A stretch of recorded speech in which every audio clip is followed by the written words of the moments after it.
Voilà, donc c'est parti on est sur la troisième conf de cette dernière journée du chez Tech Days. On va parler de Red Team. Alors moi, j'ai intitulé la Red Team à votre secours par donc Tanguy Moreau du cabinet EXA. Voilà, donc je te laisse la place, Tanguy, et, euh, Ça marche. et tu peux partager. Alors, je vais partager mon écran. Hop. Je peux passer en mode Voilà. voilà, parfait. Le temps que ça arrive, voilà. C'est bon. J'espère que vous voyez tous mon écran, c'est super. Parfait.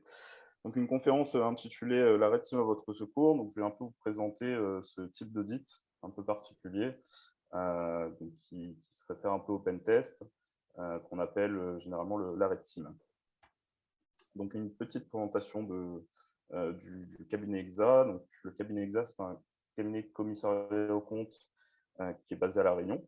C'est aujourd'hui aussi un groupe qui a plusieurs activités outre le commissariat aux comptes, comme la gouvernance sociale, les services de transaction ou plusieurs autres activités, et notamment dans le domaine de l'audit IT, où on a un département qui a maintenant plus de 20 ans, donc qui fait plusieurs types d'audits euh, sur ce domaine-là.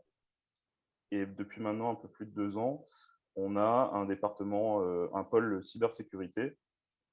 Donc, j'ai rejoint le cabinet EXA il y a 2 ans pour remonter ce pôle-là où on fait divers audits, comme des tests d'intrusion, des audits de code, de configuration, etc. Donc, aujourd'hui, je vais vous parler de la partie Red Team. Donc, une petite définition de ce que c'est. Ça va être un type d'audit où on va mener un pen test en mimant le plus possible les manières de faire d'un attaquant. Donc, comment est-ce qu'on va s'inspirer des attaquants pour pouvoir s'entraîner à réagir en cas d'attaque? Donc là, je vous ai mis des petites illustrations de ce que c'est que des APT, donc des menaces persistantes avancées.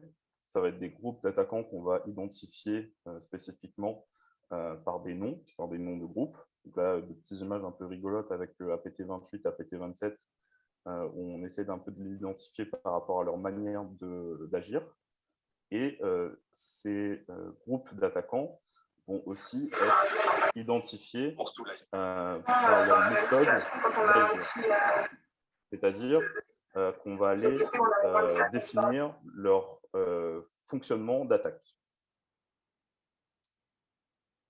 Comment est-ce qu'on va faire notre audit? Donc, le pen test en mode Red Team, ça reste un audit, donc on va devoir appliquer une méthodologie. On va voir cette méthodologie un peu cyclique. Donc là, c'est un peu concentré en 5 étapes, mais on va d'abord récolter de l'information. Avec cette information, on va les analyser et avoir un peu un panel des faiblesses qu'on va peut-être explorer. On va faire des analyses techniques de ces faiblesses, on va ensuite les exploiter. Et une fois cette exploitation faite, on va pouvoir avancer petit à petit vers nos objectifs. Alors, ces objectifs, elles vont être définis avec le client. Donc, généralement, ça va être des objectifs qui ont de fortes valeurs ajoutées pour le client.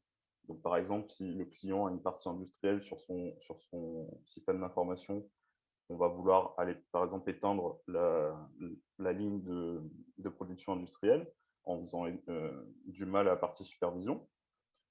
On va pouvoir aussi peut-être tester la confidentialité de ces données ultra sensibles, comme les brevets ou les recettes industrielles, en testant la sécurité d'un conteneur chiffré depuis l'extérieur.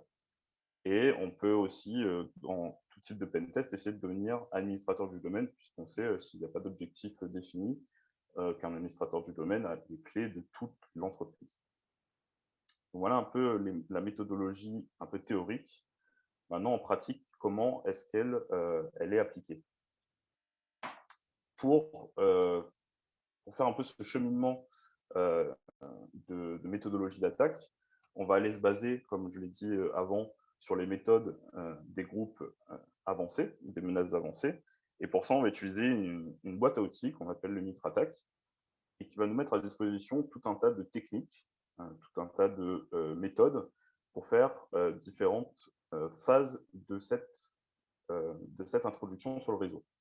Par exemple, on a l'accès initial dont le but, ça va être de pénétrer sur le réseau de l'entreprise. On a, si on va un peu plus loin, la partie évasion de la défense dont le but, c'est d'éviter d'être détecté. Et si on regarde de bien sur cette carte, donc c'est peut-être un petit peu petit, mais on va retrouver des détails super techniques sur les différentes manières d'agir du groupe d'attaquants. Par exemple, si on prend un exemple tout bête, pour tester des comptes valides, pour avoir l'accès initial, on va pouvoir voir ce type de méthode de l'attaquant. Et donc, ce cheminement de compromission, ça nous donne aussi des exemples de compromission tout faits que font généralement des attaquants. Ici, j'ai tiré cette image d'un article de presse de Hacker News du 23 novembre, où on voit le cheminement de compromission d'un attaquant bien particulier, où il va commencer par l'accès initial avec un email, avec un lien malveillant. Ce lien il va contenir un document Word avec une macro, et petit à petit, cette macro elle va déployer un agent qui fait un DLL loader. Ce DLL loader, il va aller chercher un C2 Squirrel Waffle, etc., jusqu'à déployer un ransomware. Donc, une fois qu'on a posé les bases de cette méthodologie, on va maintenant la dérouler pour essayer de comprendre comment fonctionne ce type d'audit. La première phase, récolte d'informations. Ce type d'audit en Red Team se déroule généralement en black box, c'est-à-dire qu'on n'a aucune information sur le client et l'opérateur de Red Team va devoir récupérer les informations par lui-même, par toutes les sources d'informations dont il dispose. Donc, ces sources d'informations, elles vont être récupérées donc, par les sources d'informations en source ouverte, c'est-à-dire sur Google Maps, sur les réseaux sociaux, etc. Il va aussi récupérer des informations sur des éléments potentiellement compromis, c'est-à-dire chercher des informations dans des bases de données liquées, par exemple, des mots de passe qui auraient pu être compromis par le passé. Et avec toutes ces informations-là, l'opérateur va essayer d'avoir une vision globale sur la surface d'exposition de la cible. C'est-à-dire essayer de comprendre, essayer d'avoir le maximum d'informations sur le système d'information du client, de la cible, pour essayer d'avoir les portes d'entrée potentielles. Ces informations vont également lui permettre de profiler un peu les employés, le type d'utilisateur qu'il y a sur le système d'information, quand il va penser un peu à la partie phishing. Donc, l'OSINT, qu'est-ce que c'est? C'est la partie renseignement en source ouverte, c'est-à-dire qu'on va aller chercher de l'information sur toute source avoir publique sur Internet. Donc ici, la partie, j'ai mis une illustration en analyse ces cas, où il remonte un peu tout ce qu'on peut retrouver sous source d'information. On voit notamment LinkedIn, qui est une source super pour le monde de l'entreprise. On va pouvoir essayer de déterminer, par exemple, les postes de chacun, ce qu'ils ont comme technologie, par exemple. Mais ça peut aussi aller plus loin en essayant d'avoir des informations sur les fréquences radio, le Wi-Fi qui est diffusé près des entreprises. On peut utiliser les Google Docs aussi pour essayer de trouver des documents qui seraient mal protégés. Tout un tas d'informations et tout un tas de sources. Tu m'entends? Oui. Est-ce que tu m'entends? Juste, est-ce que en fait, là, il y a un petit malin qui s'est amusé je pense sans faire exprès. Est-ce que tu arrêtes le partage et tu remets le partage au même endroit et tu désactives l'option annoter en bas au niveau de ton partage. Tu as la possibilité, tu désactives la notation en fait pour éviter que les gens puissent. Tu repartages. Repartage, hein. On partage le même écran. Voilà. Et en bas, tu as une option dans sécurité, là, tu as la possibilité de désactiver, la possibilité d'annoter dans sécurité. Tu n'as pas un onglet sécurité en bas, une icône sécurité. Il y a des petits boutons en bas, il n'y a pas d'onglet sécurité. Bon. Hop, si je crois que c'est bon. Voilà. C'est bon, c'est ça? C'est sûr. Ouais. Bon, ok. Ouais, et donc juste rappeler à nouveau aux participants d'éviter de, si vous avez la main, d'écrire sur l'écran partagé, s'il vous plaît. Merci. Vas-y, voilà. Pardon, désolé, tu peux continuer. J'ai un écran, alors je ne sais pas si c'est pour tout le monde, mais j'ai un écran noir. Voilà. Ah, c'est le temps que ça revienne. Désolé. Voilà. Tu es sur Mac, non? Non, je suis sous Linux. Ah, Pour diffuser un PowerPoint, c'est un peu compliqué. Donc, j'utilise la version web. Alors, je vais le relancer. ouais, vas-y. Je vais juste couper le partage. Voilà. Ça prend un petit peu de temps. Voilà, je repartage.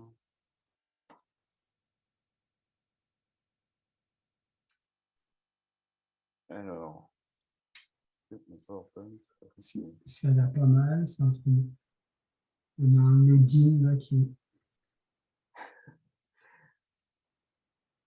Juste recharger la page. Ok, parfait. Bon, désolé, ça prend un petit peu de temps. Alors, voilà, super. Le temps que ça arrive. Pas de souci.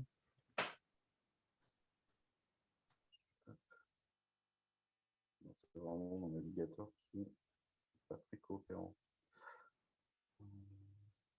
Copier et relancer le temps que ça charge.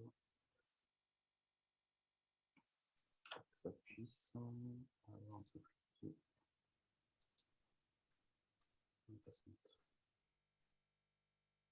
voilà.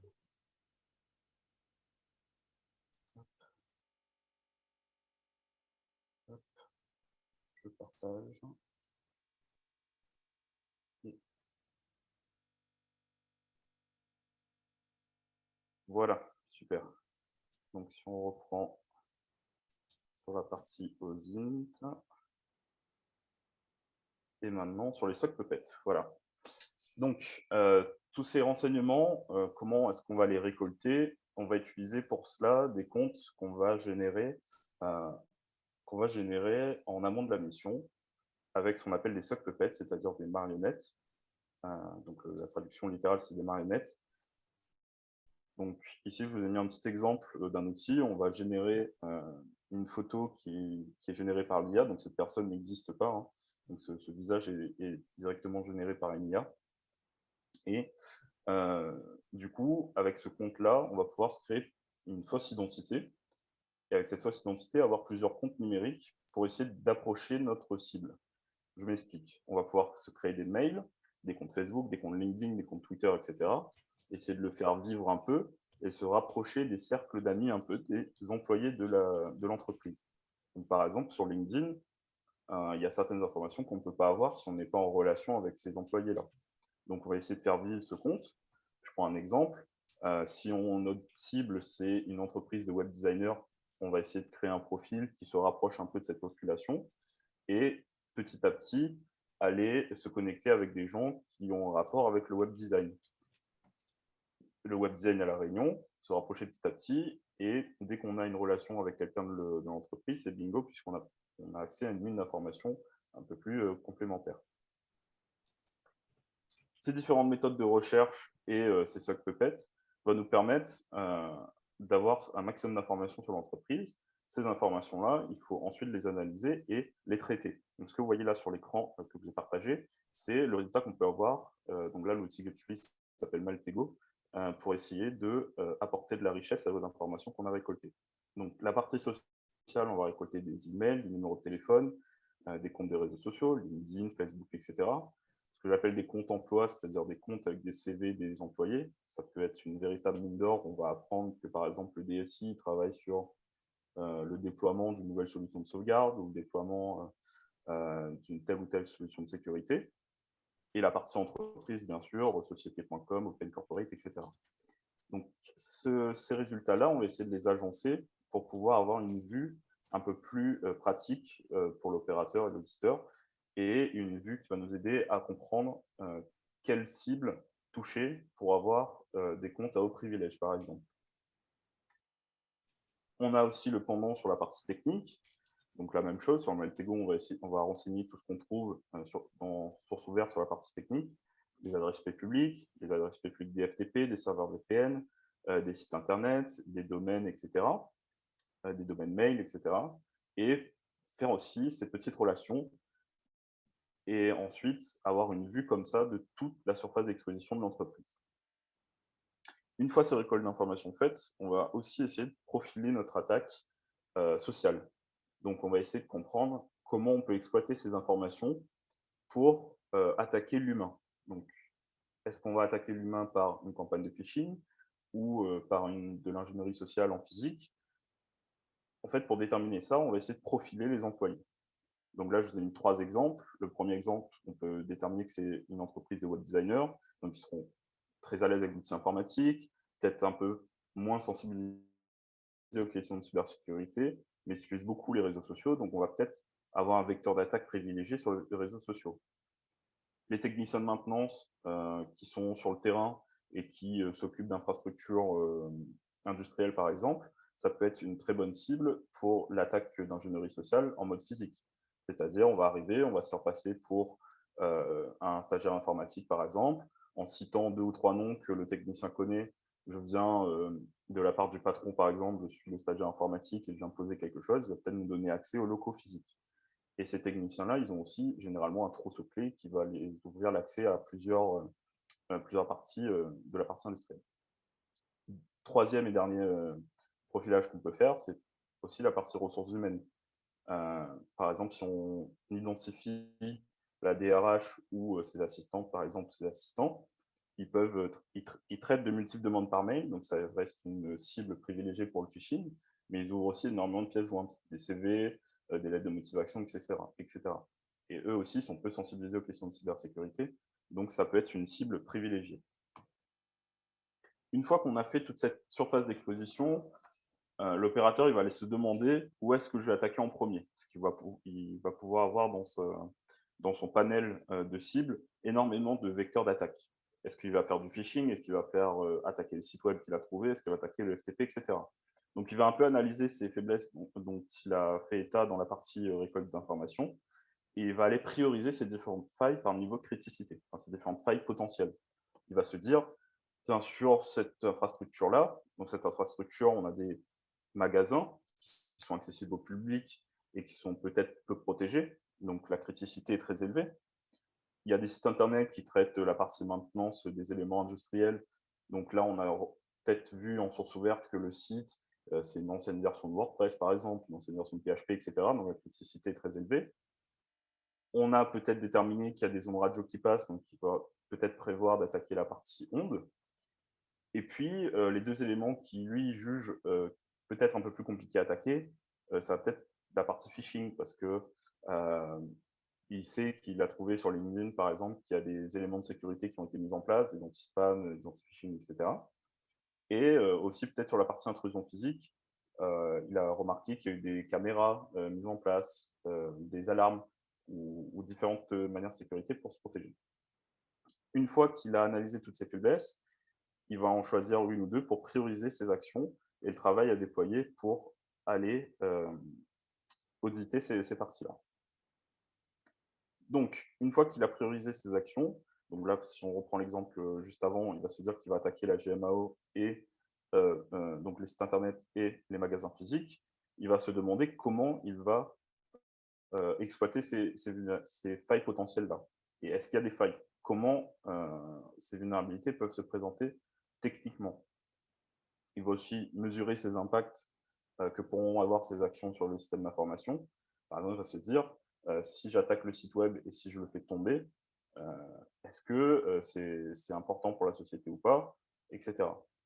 Et il va aussi apprécier le niveau de risque des détections par rapport au gain. C'est-à-dire, pour la partie physique, par exemple, il va prendre énormément de risques, mais en contrepartie, il va pouvoir avoir un accès au réseau, une backdoor permanente sur le réseau de l'entreprise. La partie physique, comment ça se déroule? Donc, il va aller toujours avec ces informations sources ouvertes déterminer où se trouvent les différents éléments physiques de la société et il va aller sur place directement pour identifier d'éventuelles portes d'entrée. Donc, il va essayer de voir aussi les différentes antennes qui peuvent se trouver sur le site. Est-ce qu'il y a des portes qui sont ouvertes? Est-ce qu'il y a des brassages avec une clé dessus, par exemple? Et il va essayer d'analyser cette vulnérabilité dans ce sens-là. Sur la partie logique, il va faire le même travail, mais cette fois-ci sur la partie logicielle. Donc sur le site internet, il va peut-être trouver un directory listing, il va trouver du VPN peut-être vulnérable à tel ou tel type de vulnérabilité, très différentes choses. Et une fois toutes ces analyses faites et cette priorité un peu identifiée, il va aller déployer maintenant ou développer ses exploits ou prendre des exploits déjà tout faits et aller exploiter ces différentes failles. Lancer ces attaques qu'il a identifiées pour pouvoir récupérer des accès, soit sur le serveur de l'entreprise, soit sur le endpoint ou sur le réseau. L'exploitation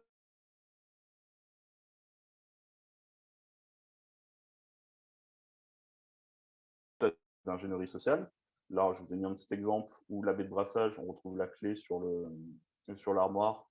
Donc, il va peut-être pouvoir ouvrir la baie de brassage et mettre ce qu'on voit là en bas à droite, un petit Raspberry, donc un petit ordinateur, un micro-ordinateur avec un pont VPN vers chez lui. On voit la même chose sur la droite, sur peut-être une prise qu'il a trouvée qui n'est pas protégée et dont il pourra user pour lui donner un accès. Ou il va aussi pouvoir attaquer les différentes endpoints qui se trouvent non protégées. Par exemple, un ordinateur portable dans un magasin va pouvoir utiliser la prise USB pour y mettre un rubber de key, ce qu'on voit ici, donc une clé qui va attaquer l'ordinateur. Le pendant logique, donc il va aller user des vulnérabilités dont il a identifiées pour entrer sur les serveurs de la cible. Donc là, je vous ai mis des petits exemples. Sur le site internet, donc on avait trouvé le directory listing avant, il va aller user d'une faille, une faille sur la partie upload de fichiers, par exemple, pour aller upload un backdoor. Et là, on voit qu'il devient autorité système, NT système sur la cible. Une fois qu'il s'est introduit sur le système, l'opérateur il va devoir faire une post-exploitation, donc avancer vers son objectif. Donc, par exemple, s'il est sur le réseau de l'entreprise, il va devoir identifier le réseau de supervision, par exemple. Pour ça, il va devoir continuer et reprendre le cycle, c'est-à-dire récupérer de l'information pour identifier de nouvelles vulnérabilités et s'étendre sur le réseau. Et aussi, le dernier point que j'ai mis en très gros, c'est une fois qu'il est sur le réseau ou sur un endpoint, là, son but, ça va être de s'implanter sur le réseau. Et donc, de mimer un attaquant en utilisant des techniques connues comme les outils de command and control. C'est-à-dire, un outil de command and control, ça va être un outil qu'on va déployer. L'attaquant va déployer un agent qui va communiquer par différents canaux avec un centre de contrôle dont il a la main, soit sur Internet, soit sur son réseau, etc. Et ce centre de contrôle va récupérer de l'information, envoyer des commandes à son agent et pouvoir guider comme ça son malware dans le réseau de l'entreprise. Donc, ce que je vous ai mis là, c'est une cyber kill chain. Donc, ce qu'on revoit, la reconnaissance, l'exploitation et ce dont je vous parle à la fin, l'installation de malware, la partie command and control et l'avancée vers les objectifs.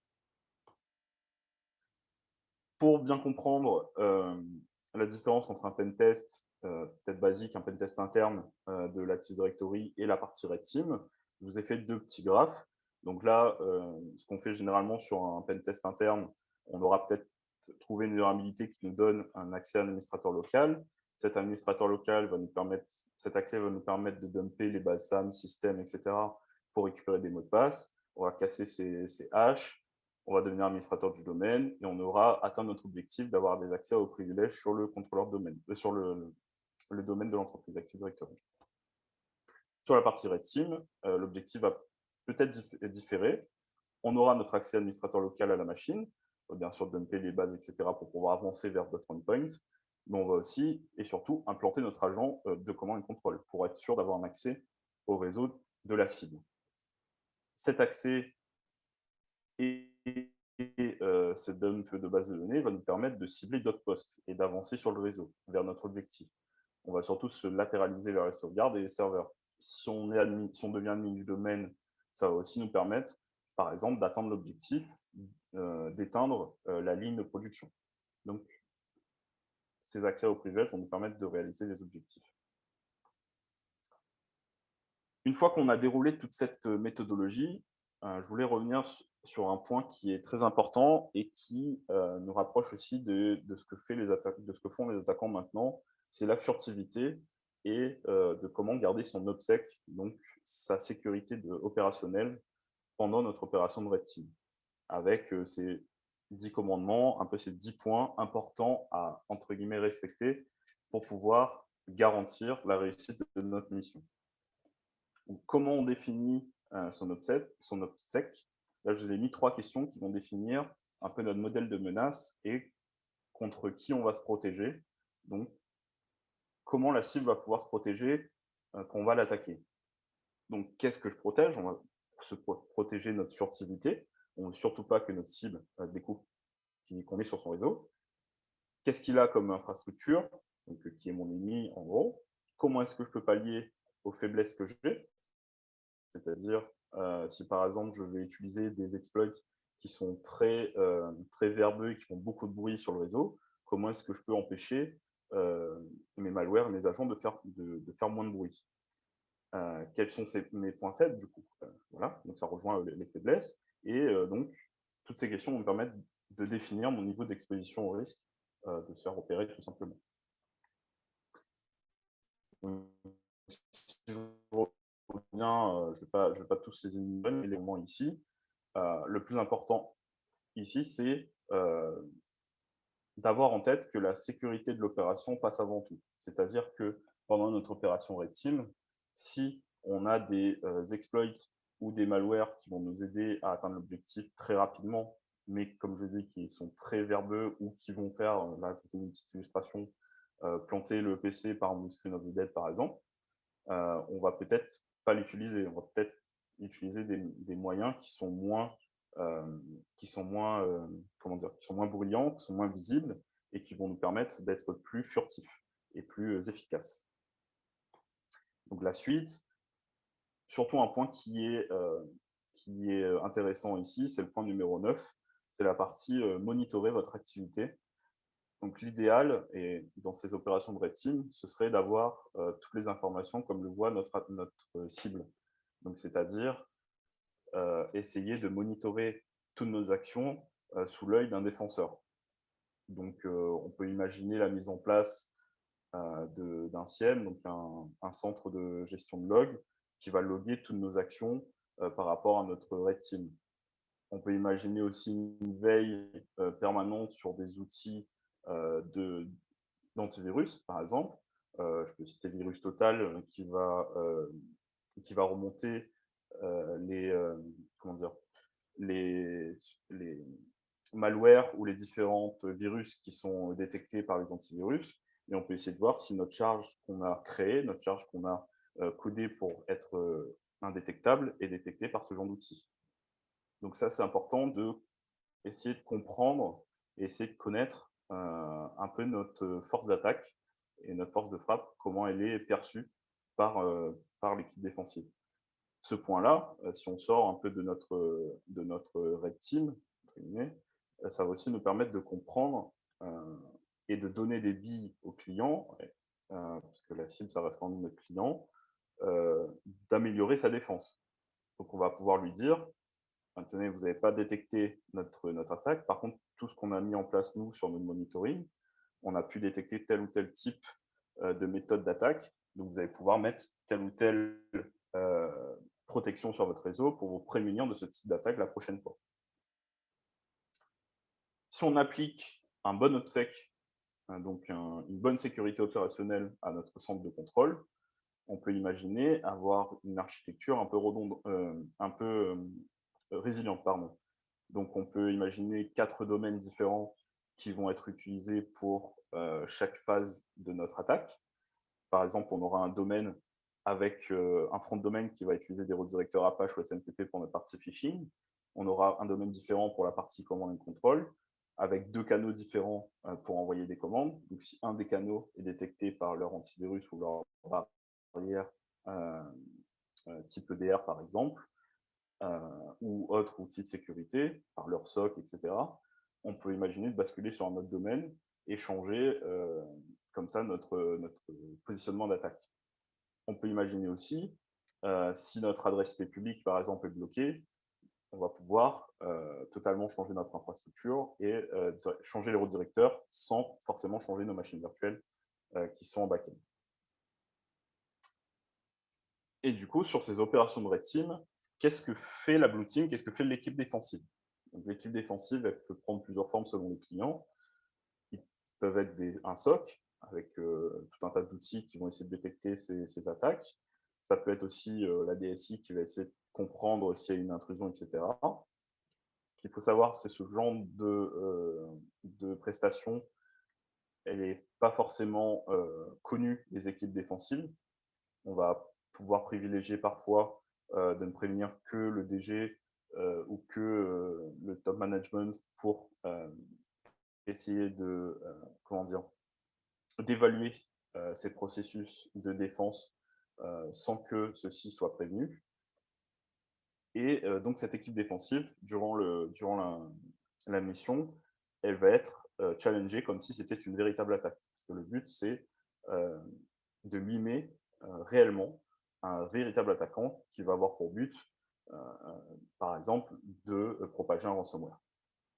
Et donc, durant ce type de prestation, ça a aussi un grand intérêt pour l'entraîner à réagir et à essayer de détecter ce type d'attaque.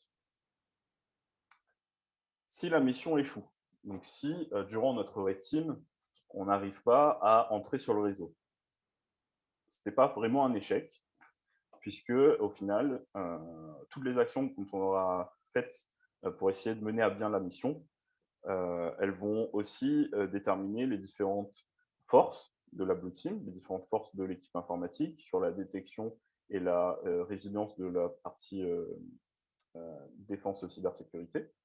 Mais on peut aussi imaginer au cours de la mission, si on ne réussit pas à entrer, par exemple, on peut imaginer de définir de nouveaux objectifs pour essayer de couvrir un maximum de surface d'exposition. En conclusion, et je terminerai là-dessus, sur pourquoi de faire de la Red Team. Donc, ce type de mission, ça va nous permettre, en fin d'accompagnement de l'élévation de cybersécurité d'un client, par exemple, de proposer à ce client d'évaluer vraiment toutes les mesures mises en place pour la Blue Team, pour la sécurisation, et essayer de comprendre comment on va réagir face à un véritable attaquant. Ça va aussi permettre d'élever durablement le niveau de sécurité, puisque on va user ici de méthodes très avancées. Ça va nous permettre, nous, attaquants, de transférer des compétences spécifiques à l'équipe défensive. Je pense notamment aux méthodes d'attaque ou à l'entraînement d'outils de sécurité type EDR ou sonde, etc. Ça va aussi permettre de tester les dispositifs techniques comme les firewalls ou les antivirus ou un SOC, etc., mais aussi humain, c'est-à-dire tester la sensibilisation de nos employés au phishing très ciblé, aussi tester leur sensibilisation à l'attaque physique, à l'ingénierie sociale, tester les différents process, par exemple tester les process d'un SOC, ça peut être très pratique lorsqu'on vient de mettre en place un SOC, par exemple, de faire une prestation Red Team pour essayer de déterminer si le SOC est bien configuré, si les process fonctionnent. Ça permet aussi de tester la procédure de réponse incident. Lorsque notre opération de Red Team va être détectée, donc ça va forcément faire son bout de chemin sur le process de réponse à incident. Et bien sûr, c'est pour tester globalement la défense humaine et technique de la société. Voilà, je vous remercie donc pour votre écoute pour cette partie Red Team, du coup. Ok, merci beaucoup Tanguy pour cette belle présentation. Donc, déjà, il y a déjà des mains levées, hein, je n'ai pas le temps de dire quoi que ce soit. Voilà, si vous avez effectivement, vous voulez ajouter des éléments, vous voulez compléter, vous voulez poser des questions à Tanguy, on en profite. Il a rattrapé, alors on était parti, on avait démarré en retard et il a fini comme il faut. Et comme on a du temps, parce qu'on ne va pas laisser du temps à Sébastien, parce que sinon lui, il va en profiter au maximum. On va profiter au maximum pour parler de cette partie, de ce côté Red Team. Alors, Florent, donc, tu peux prendre la parole. Ensuite, Oui, bonjour Tanguy, merci de ta présentation. Bonjour. J'avais quelques questions parce que ça, Ouais. c'est un petit peu des choses qui sont un peu idoines à mon activité. Alors, la première question, ça va être comment est-ce que tu fais, enfin en tout cas chez Mazar ou Exa, vous faites pour signer un mandat de Red Team qui soit accepté, acceptable. Euh, comment, est-ce que vous rédigez le mandat? Donc, quand je dis mandat, c'est effectivement, tu as ton scope, tu as tes méthodes d'attaque, jusqu'où tu peux aller, etc. Et ma question, c'est est-ce que c'est vous qui les rédigez? Est-ce que vous le rédigez avec le client? Est-ce qu'il y a des limites en général que vous avez? Voilà, c'est ma première question. Alors pour te répondre, effectivement, sur la partie donc contractualisation de la prestation, on essaie de faire un très gros travail en amont avec du coup, les personnes qui sont au courant de la mission. Hein. Ça peut être le DG, le DAF parfois, ou le responsable du contrôle interne. D'essayer d'avoir le plus possible d'éléments sur le scope à ne pas dépasser. Donc, on va se dire, par exemple, on va tester la résilience du système industriel. Le client va nous dire, oui, mais attention, si vous arrivez sur le serveur de supervision, n'allez pas m'éteindre les différents silos qui vont nous permettre de produire telle ou telle chose. Donc, on va essayer de déterminer comme ça des points d'alerte qui vont nous donner des éléments pour dire, bah, voilà, là, on est allé trop loin, ou là, on va aller trop loin, on s'arrête maintenant, et on les contacte pour essayer de définir d'autres objectifs. C'est un peu comme ça qu'on le tourne dans notre contractualisation. Et on essaye, sur le périmètre, d'être le plus large possible. Parce que c'est aussi le but de la Red Team, c'est de mimer du coup un attaquant. Et l'attaquant, il ne va pas se dire « Ah non, moi je ne touche pas à ça parce que bah, non, le client, il ne veut pas. » Ouais, c'est ça. La Red Team, elle ne veut pas que je touche à ça. Donc en termes de périmètre, on essaie d'être le plus large possible. Par contre, en déterminant des choses qui vont nous alerter sur certains points. D'accord. Ma seconde question, ça va être sur tout ce qui va être implant, artifacts, payloads. Bon, tu connais Ouais. les Cobalt Strike, les Covenants et compagnie. Est-ce que vous, donc ça m'intéresse aussi par rapport à mon business aussi, mais est-ce que vous avez le droit de rendre un artefact, donc un artefact, bon, un implant, hein, fully undetected, est-ce que vous avez le droit de le faire passer par de la compression, du packing, en clair, est-ce que vous devez passer par du Vanilla Cobalt Strike sans aucune modification du logiciel qui va être implanté. Donc, au risque qu'il soit fait péter par le SOC ou tu vois, par les mesures de protection de l'entreprise, ou est-ce que vous avez le droit de faire des trucs custom et de modifier vos PE, vos binaires, pour qu'ils soient non détectés par les antivirus, par les WAF, ou ce que tu veux. Sur ce point-là, en tout cas techniquement, on ne s'interdit rien. Donc, c'est-à-dire qu'on va vraiment aller modifier le plus possible nos charges et essayer d'être le plus indétectable possible. Parce que quand même, le but, c'est de challenger cette partie SOC, cette partie CIEM, EDR, etc. Si on commence à arriver sur le système et qu'on se fait toper au bout de 5 minutes, ça n'a pas d'intérêt. Le but, c'est vraiment d'aller les challenger le plus possible, tant techniquement qu'humainement, etc. Et non, on ne s'interdit rien sur ces points-là. On va utiliser toutes les techniques dont on dispose et toute cette partie-là. D'accord. Ok. Voilà.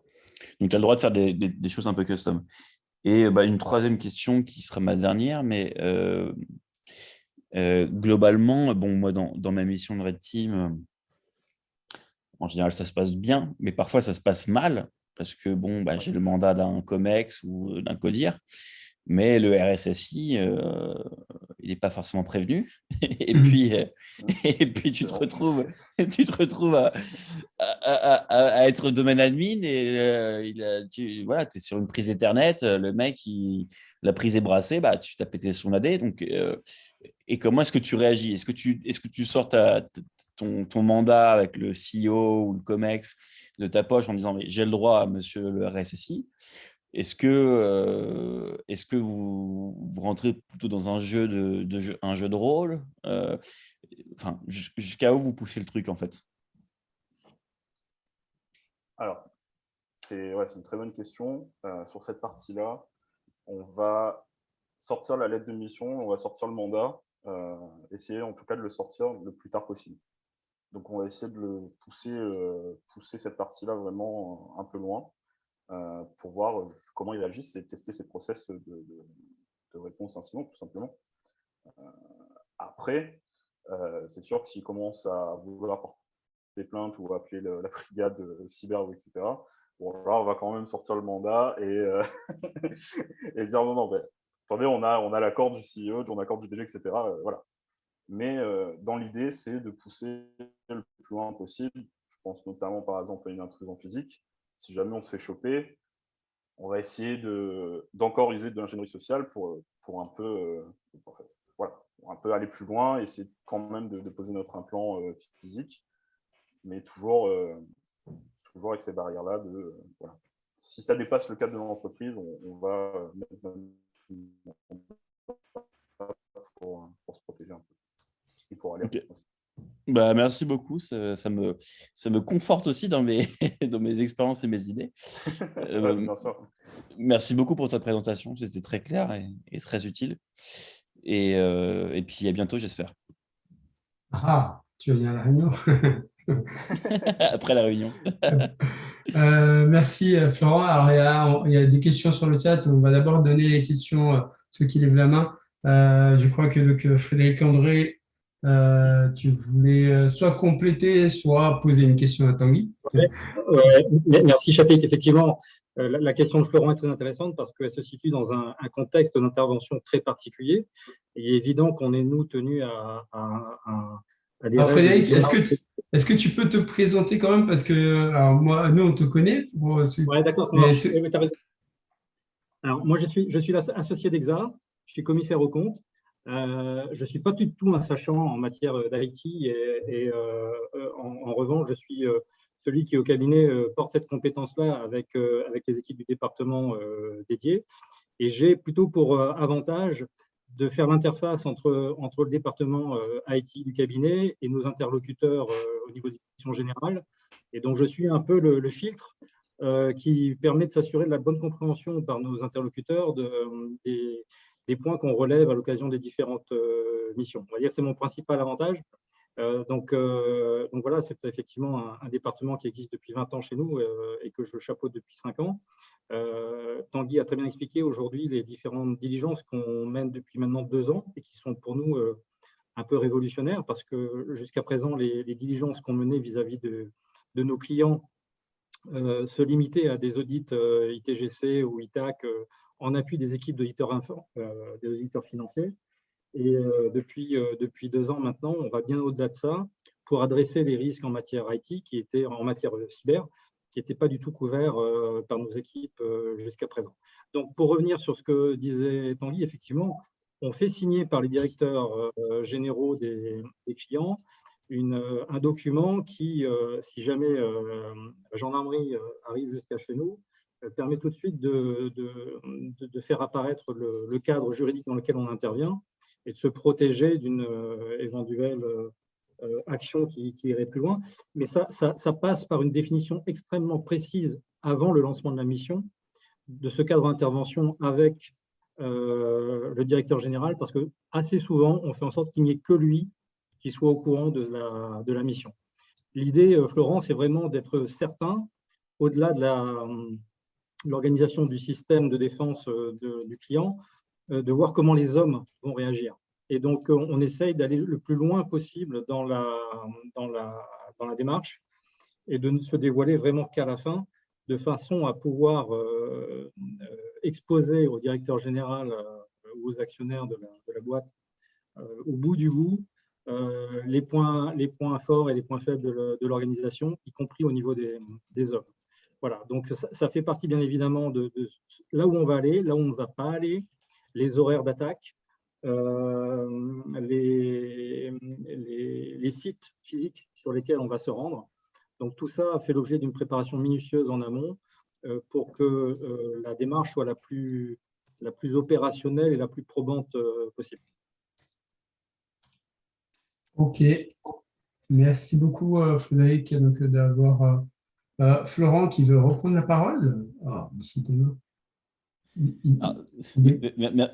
Frédéric. Non, mais parce que c'est super intéressant, ça touche aussi à mon domaine d'activité. Et Frédéric, je te remercie de ta réponse. Effectivement, comme Tanguy l'a expliqué, et puis comme toi tu l'as confirmé, c'est quelque chose qui est quand même très… il y a des borders à pas dépasser. Moi, ma question, alors là, c'est une question un peu plus, comment dirais-je, fonctionnelle ou corporate de Mazars, c'est que, alors j'outrepasse un petit peu le sujet, mais c'est quand même, je pense, assez intéressant parce que, bon, Mazars, à la base, de mémoire, vous êtes des CAC. Comment est-ce que vous vous positionnez aujourd'hui sur la cyberassurance?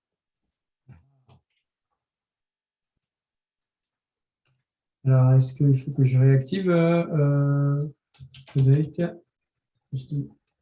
Hop. Oui. Alors, Florent, moi, je vais répondre pour EXA. Alors, nous, on est correspondant Mazars à La Réunion. On ne fait pas partie on n'est pas rattaché au réseau en lui-même. Donc, je ne pourrais pas te répondre à la place du département IT de Mazars, avec lequel on partage très régulièrement, bien évidemment, sur les bonnes pratiques et sur la façon d'aborder ces sujets-là. Pour ce qui nous concerne, on est en train de réfléchir à la façon de nous insérer dans le dispositif de sécurité des entreprises à La Réunion.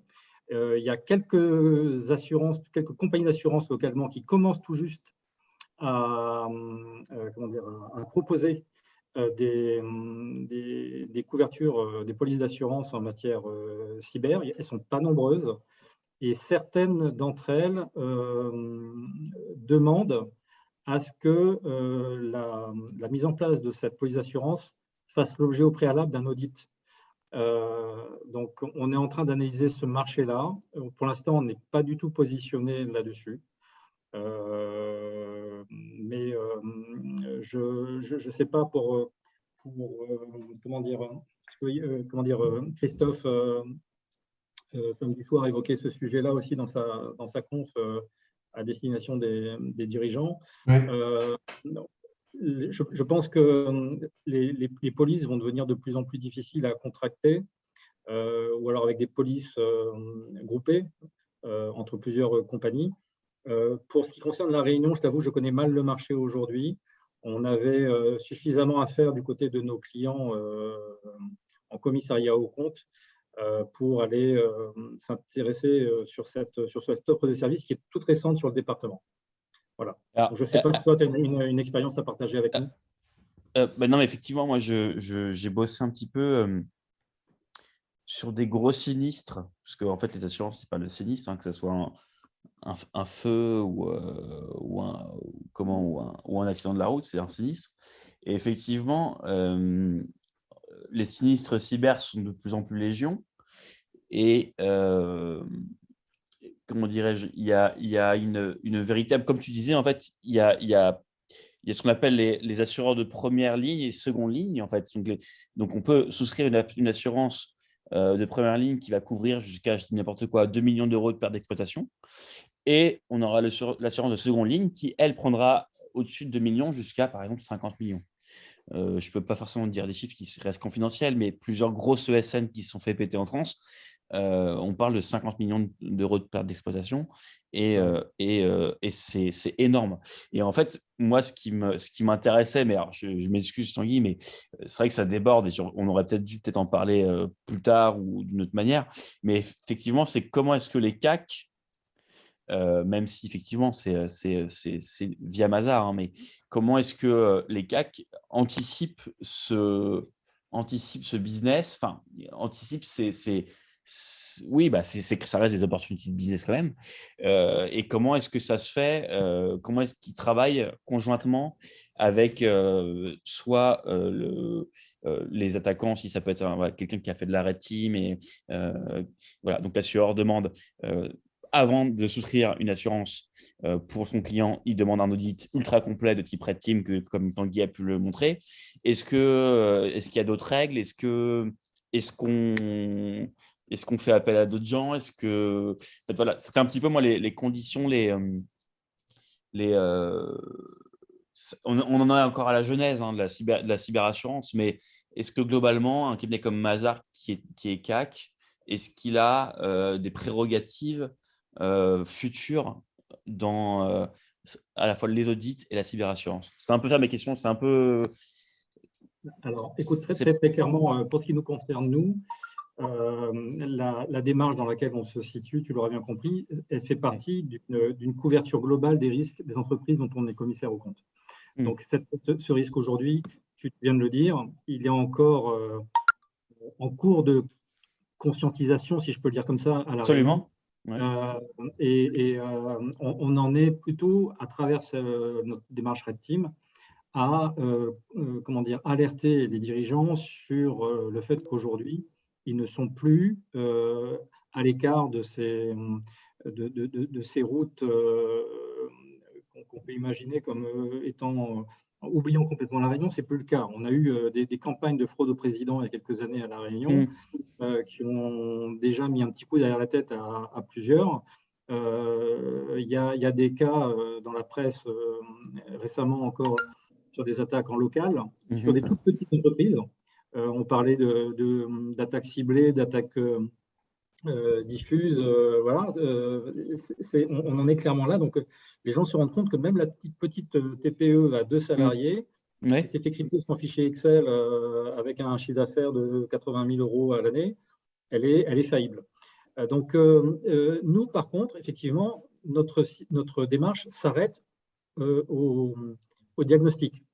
Nous, on pose un diagnostic, on évalue une fragilité, on alerte nos interlocuteurs sur l'existence de cette fragilité et on va suivre dans le temps leurs réactions et les actions qu'ils vont prendre. Et c'est ça qu'on va évaluer dans la capacité de la gouvernance de la boîte à prendre les bonnes actions pour que dans le temps, la continuité d'exploitation de la boîte soit assurée. D'accord. Notre démarche, c'est celle-là. Par contre, on ne va jamais, pour des raisons de déontologie et de normes d'expertise professionnelle, on ne va jamais aller faire de l'AMO, on ne va jamais écrire des procédures pour eux, on ne va jamais prendre la main sur la réaction, parce que ça, on sort des règles qui s'imposent à nous en tant que commissaire aux comptes. Par contre, ça, on va le faire sur des clients dont on n'est pas CAC. Voilà, c'est ça. D'accord, ok, j'ai compris. D'accord. Oui. Voilà. Merci, messieurs. Désolé pour le débordement, mais pas de ça souci, m'intéresse. On va poser. Il y a quelques questions, Tanguy, là, sur le chat. Merci de Marc. Marc, j'aime bien parce qu'il est très, très actif sur toutes les présentations. Merci pour cette présentation. Quelles sont les durées de ces différentes phases? Récolte, analyse, faiblesse. Quelles sont les durées, une moyenne peut-être, ou une estimation, les différentes phases de la routine? Sur ce type de prestation, ce qu'il faut comprendre, c'est que cette durée-là, ce n'est pas des jours consécutifs. On va essayer d'étendre cette mission-là dans le temps. Donc, généralement, en moyenne, on peut donner un temps de 3-4 mois environ de mission. On va, durant ces 3-4 mois-là, on va, pour la partie reconnaissance, faire vivre un peu notre soft puppet, essayer de récupérer de l'information, faire ce genre de choses. Donc, cette partie récolte d'informations, j'ai envie de dire, elle est importante. Et donc, en termes de temps, elle va prendre aussi pas mal de temps sur l'ensemble de la mission. La partie analyse des faiblesses et développement d'exploitation aussi va prendre du temps. Donc, en fait, c'est ces deux pôles-là qui sont le plus chronophages, en gros. Donc, la récolte d'informations, l'analyse et le développement d'exploitation. Et ensuite, quand on arrive à l'exploitation et la post-exploitation, donc les 2 dernières phases où on va essayer de remonter sur le système du client, là, ça va être une question d'heures, voire de 1 ou 2 jours en plus. Le plus chronophage, c'est vraiment toute la partie préparation en amont. Et une fois qu'on est sur le réseau du client, ça peut aller très vite. Ça peut être de 2 heures à 2-3 jours le temps de se latéraliser et de récupérer la main sur nos objectifs. Ok, merci beaucoup. Christophe qui pose une question. Généralement, quelle direction commande la prestation de Red Team dans une organisation? Est-ce que c'est la direction cyber, la direction générale? Je crois que Frédéric Cambray a répondu en partie tout à l'heure, mais Oui, généralement, c'est plus la direction générale qui prend cette décision-là de mener ces campagnes Red Team. Après, ça peut être poussé par la DSI, bien sûr, enfin, la direction informatique ou cybersécurité, si elle existe, qui veulent tester cette partie-là. Ouais. Et parfois, dans certains cas, ça peut être aussi la partie financière ou le contrôle interne qui nous demande dans leur plan d'audit de faire ce type de prestation. D'accord. Et donc, sur cette question-là, Florent avait posé la question tout à l'heure aussi, la remarque.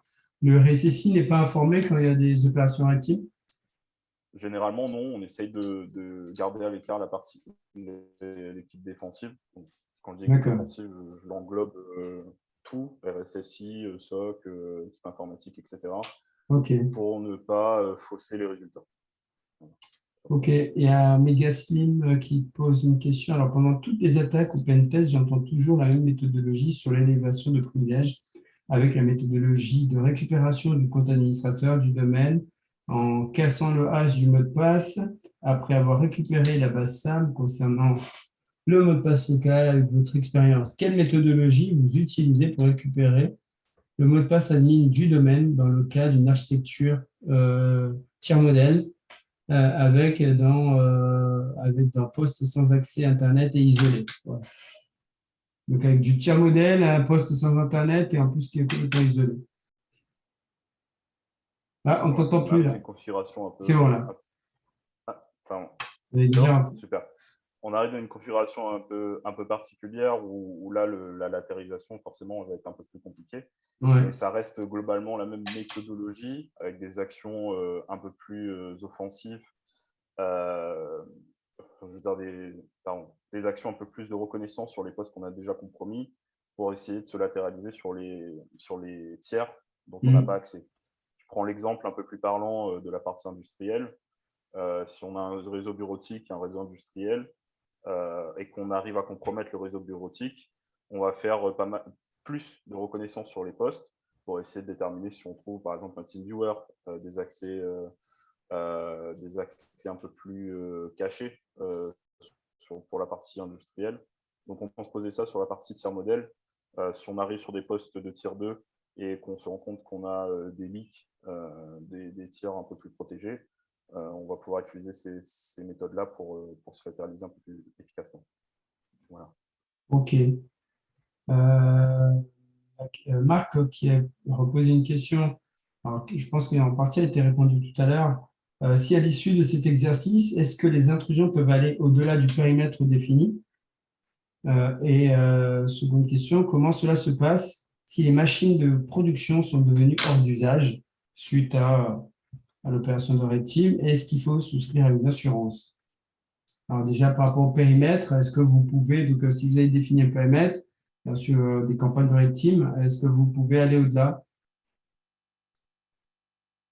Ouais, comme je l'ai dit tout à l'heure, sur ce genre de prestations, on essaye d'avoir un périmètre le plus large possible. Après, c'est vrai que ça peut arriver qu'on ait atteint l'objectif rapidement. Par exemple, je reprends toujours l'exemple de la partie industrielle. Si on arrive à atteindre les réseaux de supervision au bout de 2 jours, par exemple, parce qu'on a trouvé une énorme faille, on va dans ce cas-là, effectivement, contacter le client et essayer de définir avec lui d'autres objectifs à mener. Pour ce qui est des machines de production en usage et la partie atteinte à la continuité d'activité, généralement, on essaye le plus possible de se prémunir de ce type d'incident. Donc, comme je l'ai dit tout à l'heure, on va essayer d'être le plus furtif possible et de ne pas porter atteinte à cette continuité d'activité Donc, si on arrive sur une console de supervision, on se rend compte qu'il y a des failles, etc., voilà, on va limiter nos attaques. Et si l'objectif, justement, c'est toucher à la disponibilité? Ouais. Bah, après, c'est à définir avec le client. Est-ce que lui, il veut qu'on aille au bout de on aille au bout de la démarche et qu'effectivement, on mette en péril, entre guillemets, la continuité de l'activité?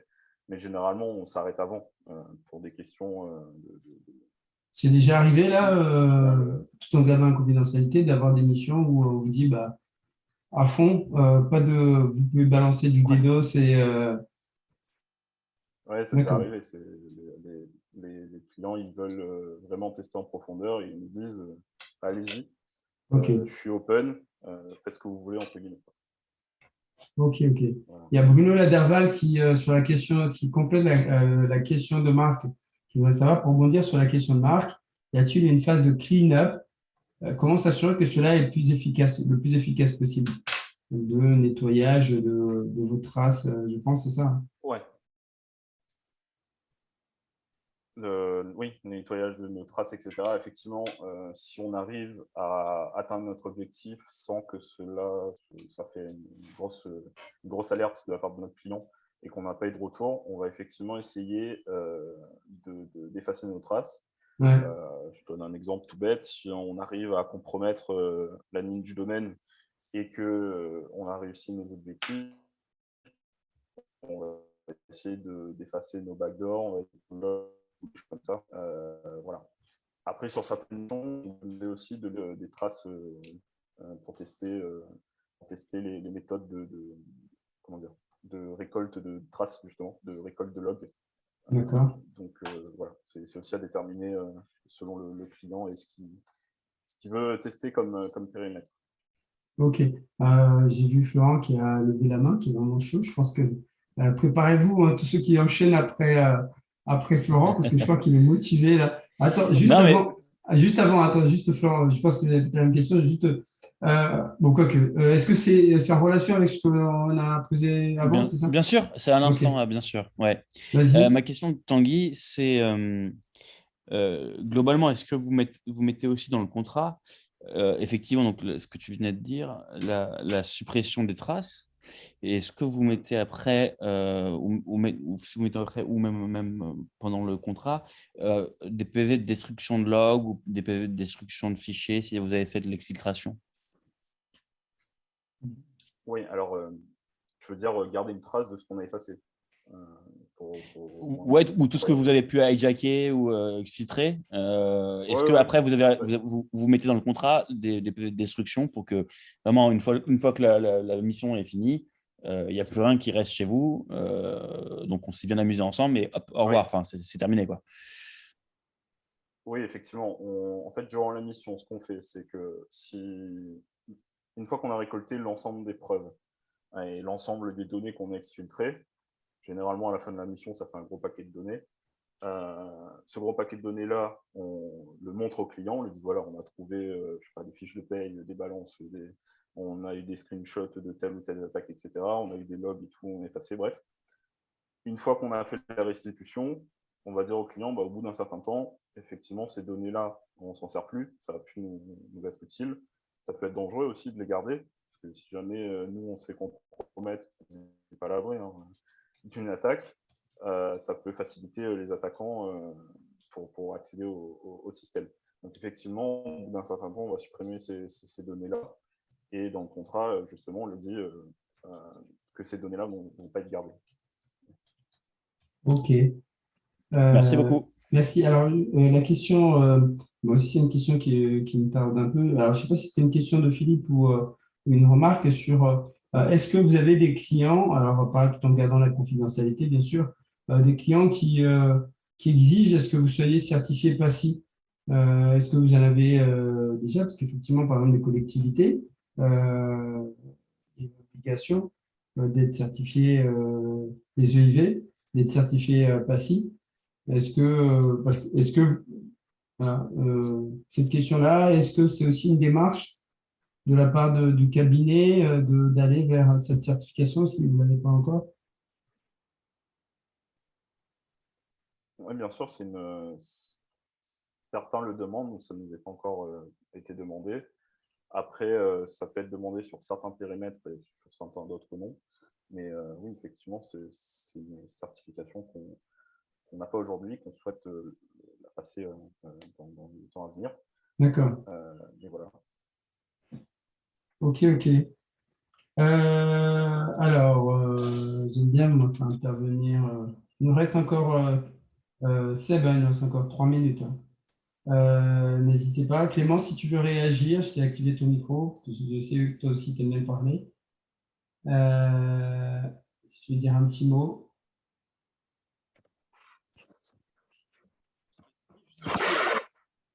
C'est intéressant, tant sur le plan, on va dire, un peu légal, jusqu'où on peut aller. Et d'ailleurs, Tanguy l'a dit, de manière générale, un bon red team, c'est quand l'équipe même n'est pas au courant, histoire de ne pas venir un peu biaisé. Ce qui est aussi intéressant, c'est de voir en place, est-ce que tous les systèmes de détection sont aussi efficients que ça. Pour faire un petit rétex, il y a quelques temps de ça, moi je faisais un énorme red team un peu pour une grosse boîte, une grosse banque française qui avait d'ailleurs ses propres équipes de red team en interne. Et ça, il n'y avait que la direction qui avait sonné. Et donc, un peu mettre au mot de l'histoire, j'arrive, je n'étais pas du tout au courant. Et j'arrive en fait à arriver à un endroit au niveau de l'infra et automatiquement, ça s'est mis un peu à sonner dans tous les sens. Et les gars, ils ont vraiment, vraiment flippé. Ils ont cherché un peu d'où ça venait. Mais heureusement que vous avez, comme d'habitude, le mandat qui est hyper important. Si vous ne l'avez pas, ce n'est pas du tout la peine de commencer à partir. Et d'ailleurs, c'est aussi un peu la base même de ton red team, c'est la définition des objectifs. Tanguy l'a très, très, très bien dit. Dans un red team, contrairement à un pentest, tu définis avec la plupart du temps la direction. Quel est finalement l'objectif? Ça peut y avoir un unique et simple objectif, mais il peut aussi y avoir différents objectifs au sein même de la mission qui s'étalent. Encore une fois, ça se fait pas, un red team ne se fait pas comme ça sur une semaine, 2 semaines, mais c'est surtout du travail de fond, un peu comme le font d'ailleurs des vrais attaquants qui ne vont pas du tout vous compromettre en une semaine. Même si vous êtes compromis en une semaine, ça veut dire quand même que les gars ils sont là depuis 2, 3, 4, 6, voire 8 mois. Ils connaissent absolument toute votre infra, de telle sorte à ce que lorsque la partie un peu weaponization en fait, va se faire, du coup, en fait, on te défonce en 1 heure ou en 1 semaine, quoi. Ok, merci beaucoup Clément pour avoir complété. Il nous reste 1 minute. Alors Frédéric, c'est le mot de conclusion, c'est ça? Oui, le mot de conclusion, effectivement, pour rebondir sur ce que Florent et ça qui à l'instant, c'est vrai que cette démarche-là permet aussi aux dirigeants d'identifier un peu mieux leurs actifs stratégiques et le patrimoine qu'il convient de sauvegarder. Christophe Bianco l'expliquait bien samedi soir, toute cette démarche-là, elle vise aussi aujourd'hui, dans l'arbitrage avantage-inconvénient d'une attaque, à faire le point à un moment donné, à poser le stylo et à se poser la question de savoir quels sont les actifs stratégiques que j'ai besoin de protéger et quel prix je suis prêt à mettre sur la table pour sauvegarder ces actifs-là. Et c'est vrai que dans ce cadre-là, nous, en tant que commissaire aux comptes, on a toute la confiance de nos clients. Ils savent très bien que les données qu'on va capter, elles seront traitées de façon sécurisée. Et pour rebondir sur ce que disait Tanguy tout à l'heure à la question de Florent, moi, je signe une attestation 30 jours après la réunion de synthèse, dans lesquelles on atteste qu'on a détruit formellement toutes les données qu'on a captées. Et ça, c'est extrêmement important pour les clients de savoir que ces informations-là, qui vont parfois au-delà de celles qu'un commissaire aux comptes classique peut collecter, sont détruites et restent leur propriété unique. Voilà, donc c'est vrai qu'à ce titre-là, on a beaucoup de chance, en notre qualité de commissaire aux comptes, d'être un partenaire de confiance de nos entreprises et d'avoir un accès assez ouvert, même si on ne l'utilise pas bien évidemment dans le cadre de la Red Team, puisqu'on part de zéro pour se mettre dans les conditions d'attaque lambda. Mais c'est vrai qu'on a une relation privilégiée avec nos clients qu'on essaye à tout prix de préserver. Ok, merci beaucoup Frédéric d'avoir complété. Pareil, une très très belle présentation. Tout le monde est unanime, Tanguy. Merci beaucoup d'avoir pris le temps de préparer cette présentation et de venir nous la délivrer ici chez OTechDays. Alors, il faudra juste que tu me renvoies le document direct en PDF, parce que impossible de me connecter. Tu me l'as envoyé, je crois, sous 365, mais je n'arrive pas à me connecter avec mon compte. Donc, juste le PDF, et comme ça, je vais le partager à tout le monde. Donc, merci beaucoup. Il est 46, on a 1 minute de retard, mais ce n'est pas trop grave, parce que Sébastien, il va déborder sur Romain derrière, parce que c'est Romain qui enchaîne après Sébastien. Là, on est parti sur la team pays, team Réunion. Après Tanguy, c'est Sébastien Ramella qui va enchaîner, qui va nous parler de ses travaux, de ce qu'il a fait. Alors, il en a fait beaucoup sur l'année 2021, de ce qu'on appelle donc l'offensive Arsenal. Je vais juste arrêter l'enregistrement, Seb, te donner les droits, mais normalement, je pense. Il est où? Il est parti, mais calme. Oui, il est là. Il est là. Hop, je vais juste te donner les droits. Voilà. Et je vais acheter mes co-hôtes et arrêter l'enregistrement pour pouvoir